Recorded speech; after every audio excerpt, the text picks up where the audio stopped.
नमस्कार मित्रांनो, आज आपण सातारा जिल्ह्यातील फलटण शहरातील एक हेमाडपंथी मंदिर पाहणार आहोत। ते आहे जबरेश्वर मंदिर। श्रीराम मंदिराजवळ काही अंतरावर रस्त्याच्या मधोमध जबरेश्वराचे प्राचीन मंदिर आहे। हे मंदिर महादेवास समर्पित आहे। हे मंदिर हेमाडपंथी शैलीत असून त्यावरील शिल्पकृती दगडावरील बारीक कलाकुसर विशेषत्वाने नजरेस भरते। हे मंदिर देवगिरीच्या यादवांच्या काळात 12व्या ते 13व्या शतकात बनवण्यात आले।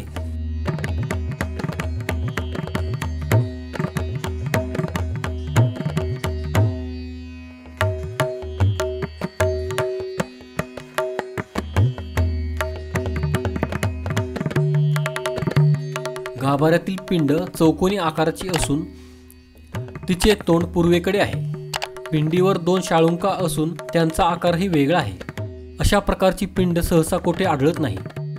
गाभाऱ्याच्या प्रवेशद्वारा शेजारी 5 फण्यांची नागिन आणि तिचे 2 पिल्ले यांची मूर्ती आहे। तर उजव्या बाजूला कोनाड्यात विठ्ठल रुक्मिणी, नंदी, कासव, गणपती अशा मूर्ती आहेत। या बंदिस्त सभागृहाचा आकार गोलाकार आहे।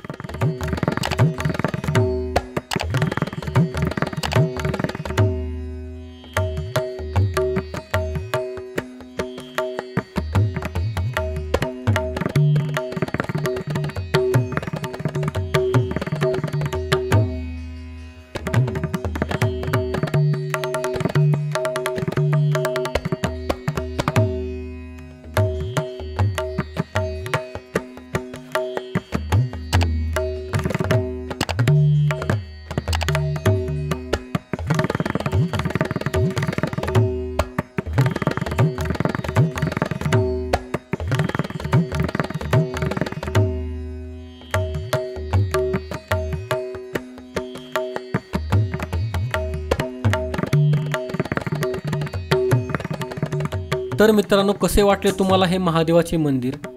आवडले असल्यास कमेंट्समध्ये नक्की लिहा। हर हर महादेव। मित्रांनो, आपला मराठी नॉलेज वर्ल्ड हा चॅनल इंस्टाग्राम, टेलिग्राम आणि फेसबुक यावर देखील आहे। तिथे फॉलो करण्यासाठी डिस्क्रिप्शनची लिंक नक्की पहा। हा व्हिडिओ जर तुम्हाला आवडला असेल तर हा व्हिडिओ लाईक करा, व्हिडिओ शेअर करा आणि आपल्या चॅनलला सबस्क्राईब नक्की करा। धन्यवाद।